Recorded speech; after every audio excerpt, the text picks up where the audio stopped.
Pemirsa, sudah hadir bersama saya, ada Dr. Firlinanda, spesialis penyakit dalam. Dokter, kembali lagi kita bertemu di program Sehat. Bagaimana kabarnya, Dok? Baik, Alhamdulillah, Mas. Sehat. Alhamdulillah baik. Nah, pemirsa perlu menjadi informasi bahwa Dr. Firly dan juga kru yang bertugas pada hari ini, pagi hari ini, sudah melewati protokol kesehatan yang ketat dan juga sudah melakukan tes terhadap COVID-19. Nah, Dr. Firly, kita masih bicara soal usus, tapi sekarang kita bicara soal radang usus. Nih, di belakang kita sudah ada gambar organ-organ manusia, terutama usus. Biasanya, Dr. Firly, radang usus ini terjadi di mana?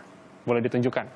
Ya, oke. Kita bahas radang usus yang terkait dengan, kalau disebut secara medis itu namanya inflammatory bowel disease ya. Oke. Jadi inflammatory bowel disease itu dibagi menjadi dua dulu nih, supaya pemirsa tahu. Dia ada yang namanya penyakit Crohn dan ada yang namanya colitis ulceratif. Karena tempatnya berbeda yang terkena. Kalau yang penyakit Crohn, dia tuh bisa mengenai dari hampir seluruh saluran pencernaan. Oh, semua berarti ya? Seperti kita tahu mulai dari mulut, kerongkongan, ke lambung, kemudian usus 12 jari, usus halus tuh yang kecil-kecil, lalu lanjut ke usus besar. Nah, kalau penyakit Crohn dia bisa kena di mana aja. Usus besar bisa kena, usus halus bisa kena, bisa sampai ke lambung, ke kerongkongan, bisa kena, bahkan bisa sampai ke mulut, muncul sariawan. Oh, sariawan. Betul, kalau itu penyakit Crohn. Tapi kalau yang namanya colitis ulceratif, nah, dia hanya ada di radang usus besar, gitu. Jadi letaknya hanya di usus yang besar ini. Kalau itu untuk penyakit yang disebut dengan colitis ulceratif. Jadi berbeda tempat-tempatnya, tapi ya mengenainya di saluran pencernaan sih memang. Oke, nah tentu kan ini kedua penyakit yang berbeda, tapi untuk gejala-gejalanya apakah sama? Dan mungkin bisa dijelaskan oleh Dr. Firly untuk gejala-gejalanya apa aja sih? Iya, betul. Kalau untuk gejalanya hampir sama, semuanya bisa muncul dengan gejala yang sama. Seperti pertama misalkan diare kronik, diare yang berkepanjangan, kemudian nyeri perut yang hebat. Tapi biasanya nyeri perut itu yang sering muncul adalah pada penyakit yang colitis ulceratif. Terus kemudian yang juga sering muncul ada buang air besar berdarah. Gitu. Jadi kalau buang air besar berdarah, kita bisa juga duga itu adalah penyakit di radang usus. Kemudian sulit buang air besar. Nah, itu juga bisa menjadi gejala dari radang usus. Penurunan berat badan itu juga bisa muncul pada dua penyakit ini. Karena sama-sama inflammatory bowel disease. Oke. Nah, biasanya tuh yang memicu terjadinya, munculnya mungkin ya gejala-gejala itu dan akhirnya terjadi radang usus, itu apa aja, Dok?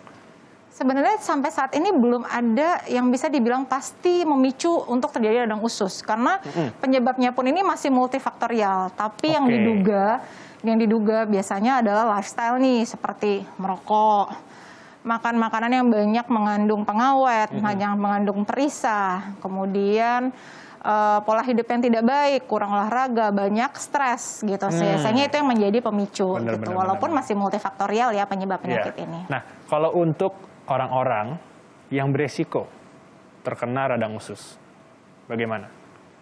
Kalau beresiko secara usia dulu nih. Kalau secara usia dia biasanya banyaknya di usia 20 sampai 40 tahun. Walaupun di luar itu tidak menutup kemungkinan bisa terjadi juga, tapi itu yang paling beresiko di antara 20 sampai usia 40 tahun. Kemudian yang tadi saya sampaikan, orang-orang yang dengan pola hidupnya yang tidak baik nih, merokok, konsumsi alkohol, makan makanan yang tidak sehat, kurang berolahraga, banyak stres fisik, stres pikiran gitu. Biasanya sih itu. Oke, kalau untuk faktor gen atau keturunan, ada nggak, Dok? Ada, betul. Bahwa genetik juga bisa menjadi salah satu faktor yang menyebabkan penyebab munculnya si inflammatory bowel disease. Dan selain itu juga kalau kita mau telaah nih secara penyebabnya, yang paling bisa menyebabkan adalah gangguan di sistem imun, di saluran pencernaan gitu. Itu yang menyebabkan munculnya inflammatory bowel disease. Baik. Nah, Dr. Firly, tentu pemirsa di rumah juga penasaran nih untuk penanganan dan juga asupan-asupan vitamin tentunya agar terhindar dari peradangan usus. Tapi jangan dijawab dulu, Dok. Pemirsa di rumah, jangan beranjak dulu. Ayo, saya akan segera kembali usai jeda.